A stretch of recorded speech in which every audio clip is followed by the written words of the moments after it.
Hi guys, hello, अन्यवासेयो, नमस्ते and welcome back to my channel. I hope you people are doing great. और ये मैंने आज वीडियो बनाने की सोची है एम्बेसी ट्रैक के ऊपर, यूनिवर्सिटी ट्रैक के ऊपर, और दोनों में से कौन सा ट्रैक सबसे अच्छा है। ऑल्सो कुछ हार्श रियलिटी मैं एम्बेसी ट्रैक की बताऊंगी। आप लोग को थोड़ा सा सावधान रहना पड़ेगा दोनों ट्रैक्स चूज़ करने से पहले। तो इससे पहले अगर आपने टॉपिक टॉएफएल के ऊपर वीडियोस नहीं देखी है तो आप उसको ज़रूर जाके देखो, या आपने एसओपी और पर्सनल स्टेटमेंट के ऊपर वीडियोस नहीं देखी है तो आप ज़रूर जाके देखो। कुछ भी डाउट हो तो आप कमेंट सेक्शन में कमेंट कर सकते हो, या मुझे इंस्टाग्राम पे भी डीएम कर सकते हो। तो एम्बेसी ट्रैक के ऊपर पहले थोड़ा सा बात कर लेते हैं, उसके बाद यूनिवर्सिटी ट्रैक के ऊपर डॉक्यूमेंट्स कैसे देने हैं, और उसके बाद आई विल टेल यू दोनों के प्रोज और कॉन्स क्या हैं, कौन सा ज़्यादा बेटर है। So let's get into the video. तो अब मैं एम्बेसी ट्रैक के बारे में जो भी बताऊंगी वो सारी चीज़ें जीकेएस 2022 के गाइडलाइंस के अकॉर्डिंग होगी, और ज़्यादा कुछ चेंजेस नहीं होंगे इस साल भी। ऑब्वियसली हर साल वही रहता है। फर्स्ट ऑफ ऑल, सबसे पहले आप जीकेएस एप्लीकेशन को वर्ड फॉर्मेट में डाउनलोड कर लीजिए। जीकेएस एप्लीकेशन को आप वर्ड फॉर्मेट में डाउनलोड कर लीजिएगा। अगर आप जीकेएस एप्लीकेशन को वर्ड फॉर्मेट में डाउनलोड कर लीजिएगा जब 2023 का फॉर्म आएगा। सबसे पहली चीज़ ये करनी है। दूसरी चीज़ करनी है ये कि एम्बेसी ट्रैक के लिए जो मिनिस्ट्री होती है फॉरेन एजुकेशन की, मिनिस्ट्री ऑफ एजुकेशन, उसमें फॉर्म आता। मिनिस्ट्री ऑफ एजुकेशन का जो सक्षत पोर्टल होता है उसी में फॉर्म आता है एम्बेसी ट्रैक के लिए, ठीक है। डायरेक्ट फॉर्म नहीं आता है आपको उस साइट पे, सक्षत वाली साइट पे। I will mention the link somewhere in the description box. वहीं से आपको जाके डाउनलोड करना पड़ेगा फॉर्म, ठीक है, जीकेएस के लिए। उसके बाद ये जो मिनिस्ट्री ऑफ एजुकेशन होती है यही सारी फॉरेन स्कॉलरशिप के लिए रिस्पॉन्सिबल होती है, तो जीकेएस के फॉर्म्स वहीं पे आते हैं। तो जो सक्षत वाली वेबसाइट होती है वहाँ से आपको फॉर्म लेना पड़ेगा। दूसरी चीज़, आप ये भी चेक कर लो कि एम्बेसी ट्रैक की डेडलाइन क्या है। उतने टाइम के अंदर आपको सक्षत पोर्टल पे ऑनलाइन भी अप्लाई करना है, और एम्बेसी ट्रैक को डॉक्यूमेंट्स भी अपने भेजने हैं। This is really important point. आपको 2 बार अप्लाई करना पड़ेगा, इन द सेंस एक बार ऑनलाइन और आपको डॉक्यूमेंट भी देने पड़ेंगे। ऐसा नहीं है कि आप सीधे डॉक्यूमेंट भेज दो तो आप स्कॉलरशिप के लिए एलिजिबल नहीं होगे। आपको सक्षत पोर्टल पे ऑनलाइन भी अप्लाई करना पड़ेगा और डॉक्यूमेंट भी भेजना पड़ेगा। And note this down, this is really important. अब as you know, through embassy track you can apply to 3 universities. ये एम्बेसी ट्रैक का एक फ़ायदा होता है कि आप एम्बेसी ट्रैक में 3 यूनिवर्सिटीज़ के लिए अप्लाई कर सकते हो। अब आपको क्या करना पड़ेगा, टाइप ए में से कोई 2 यूनिवर्सिटी आप चूज़ कर सकते हो, लेकिन हाँ, टाइप बी में से 1 यूनिवर्सिटी चूज़ करना, that is compulsory if you apply through embassy track. 3 universities में 2 भले आप टाइप ए के ले लो, लेकिन एक ज़रूरी है चूज़ करना टाइप बी यूनिवर्सिटी का, ठीक है।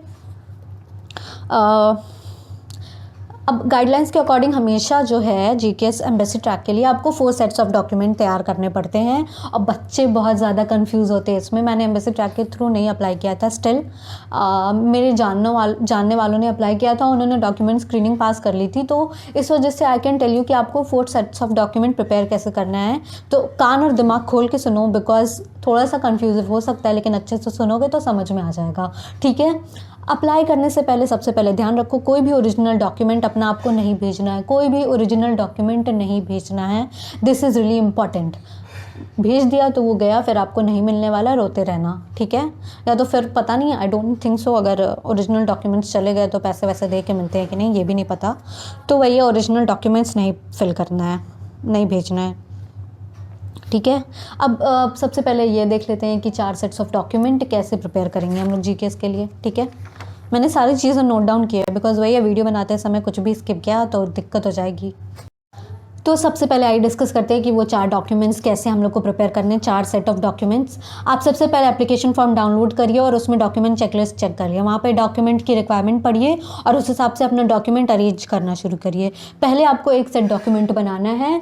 उसके लिए क्या करना पड़ेगा, जितने भी आपके ओरिजिनल डॉक्यूमेंट्स हैं, ओरिजिनल मतलब 10th की मार्कशीट, 12th की मार्कशीट, या ग्रेजुएशन की मार्कशीट, मतलब अगर मैं ऑफकोर्स मैं मास्टर्स के लिए वीडियो बना रही हूँ तो ऑफकोर्स आपको क्या चाहिए होगा, ग्रेजुएशन की मार्कशीट चाहिए होगी, डिग्री सर्टिफिकेट चाहिए होगा, marksheet in the sense transcript चाहिए होगी, डिग्री सर्टिफिकेट चाहिए होगा, ये 2 चीज़ चाहिए होगी।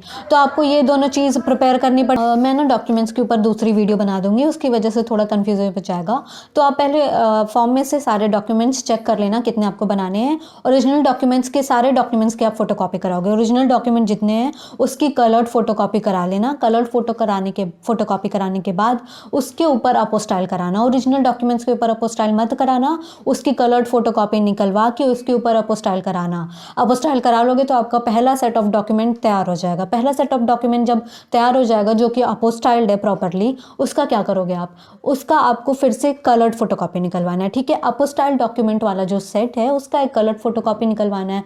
कलर्ड फोटोकॉपी निकालने के बाद उसको नोटराइज अटेस्ट कराना पड़ेगा। अब आपका जो एक सेट ऑफ डॉक्यूमेंट तैयार है प्रॉपरली अपोस्टाइल करके, आप उसको नोटराइज करा लो। नोटराइज कराने के बाद उसके भी 3 कलर्ड फोटोकॉपी निकलवा लो। ठीक है, जो डॉक्यूमेंट अपोस्टाइल था उसको नोटराइज कराओ और उसके 3 कलर्ड फोटोकॉपी निकाल लो, 3 सेट। ठीक है, तो वही है, एक ओरिजिनल डॉक्यूमेंट अच्छे से तैयार कर लो जो कि आपकी ओरिजिनल डॉक्यूमेंट्स के कलर्ड फोटोकॉपी होंगे, उसको प्रॉपरली अपोस्टाइल कराओ। अपोस्टाइल कराने के बाद उसके 3 सेट ऑफ कलर्ड फोटोकॉपी निकलवाओ और सबको नोटराइज करा दो। ठीक है, तो ऐसे आपके 4 सेट जो डॉक्यूमेंट्स जो हैं तैयार हो जाएंगे। उनको अच्छे से एनवेलप में रखना, क्लासीफाई करके कि एक सेट ये, एक सेट ये, एक सेट ये। ये नहीं कि 4 भेजने हैं तो 4 एनवेलप भेजो, नहीं, एक ही एनवेलप में सारे अच्छे से रखना ताकि जो कमेटी उनको डिस्टर्बेंस ना हो डॉक्यूमेंट्स अरेंज करने में, या कुछ भी अच्छे से अरेंज करके भेजना। और फिर आपका वही है, सारे सेट्स ऑफ डॉक्यूमेंट प्रिपेयर हो जाएंगे। ऐसे आप एम्बेसी ट्रैक के लिए अप्लाई करोगे। हाँ, ध्यान रहे ऑनलाइन भी अप्लाई करना है और डॉक्यूमेंट्स भेजना भी आप कोरियर कर सकते हो। मेरे पास एक डाउट आई थी जिसमें लड़की ने पूछा था कि दीदी इसके लिए तो डॉक्यूमेंट्स जमा करने के लिए, सबमिट करने के लिए हमें दिल्ली जाना पड़ेगा, एम्बेसी जाना पड़ेगा। तो नहीं, आप कोरियर कर सकते हो डॉक्यूमेंट्स अपने। ठीक है, डॉक्यूमेंट्स कोरियर करने के लिए जो गाइडलाइंस आएंगे उसमें प्रॉपर एड्रेस दिया होगा। ध्यान रहे वही एड्रेस कॉपी पेस्ट करना अपने एनवेलप पे ताकि वो सीधा दिल्ली पहुंच जाए। ठीक, बस यहाँ हो गया आपका एम्बेसी ट्रैक का प्रोसेस खत्म। यूनिवर्सिटी ट्रैक के लिए क्या प्रोसेस है, अपने ओरिजिनल डॉक्यूमेंट्स के कलर्ड फोटोकॉपी निकलवाओ और उसको अपोस्टाइल कराओ और यूनिवर्सिटी कोरियर कर दो। बस यूनिवर्सिटी ट्रैक का यही है। हाँ, यूनिवर्सिटी ट्रैक में आप बस एक यूनिवर्सिटी में अप्लाई कर सकते हो। अब पिछली बार क्या हुआ था, एम्बेसी ट्रैक का रिजल्ट आ गया और जो बच्चे एम्बेसी ट्रैक में नहीं सेलेक्ट हो पाए उन्होंने वापस यूनिवर्सिटी ट्रैक में अप्लाई कर दिया, क्योंकि कुछ यूनिवर्सिटीज़ की डेडलाइंस जो थी खुली हुई थी। तो इस वजह से आप जो है अकॉर्डिंग टू इस ईयर भी आई थिंक वही होगा, तो आप दोनों ट्रैक्स के लिए अप्लाई कर सकते हो अगर आपके पास अच्छे खासे पैसे हैं तो अब ये डिस्कस करते हैं कि कौन सा ट्रैक बेटर है। राइट, यही मेन मुद्दा है, इसी पे डिस्कस करना है हम लोग को कि विच ट्रैक इज़ बेटर। तो एम्बेसी ट्रैक की एक खासियलिटी है जो कि वहाँ पे मैक्सिमम बच्चे हैं जो हैं DU दिल्ली यूनिवर्सिटी या JNU के स्टूडेंट सेलेक्ट होते हैं, या जिन्होंने कुछ कोरियन लैंग्वेज के ऊपर अच्छे खासी कोर्सेज किए हों वो बच्चे सेलेक्ट होते हैं। जनरली ये सेंट्रल यूनिवर्सिटीज़ के बच्चे सेलेक्ट होते हैं। और एम्बेसी ट्रैक में जो है डॉक्यूमेंट स्क्रीनिंग हमारे इंडियंस ही करते हैं। ठीक है, डॉक्यूमेंट स्क्रीनिंग इंडियंस करते हैं। उसके बाद इंटरव्यू के लिए जो कैंडिडेट शॉर्ट लिस्टेड होते हैं वहाँ पे फिर कोरियंस इन्वॉल्व होते हैं, कोरियन एम्बेसी के लोग इन्वॉल्व होते हैं। तो ये थोड़ा सा प्रोसेस है एम्बेसी ट्रैक का।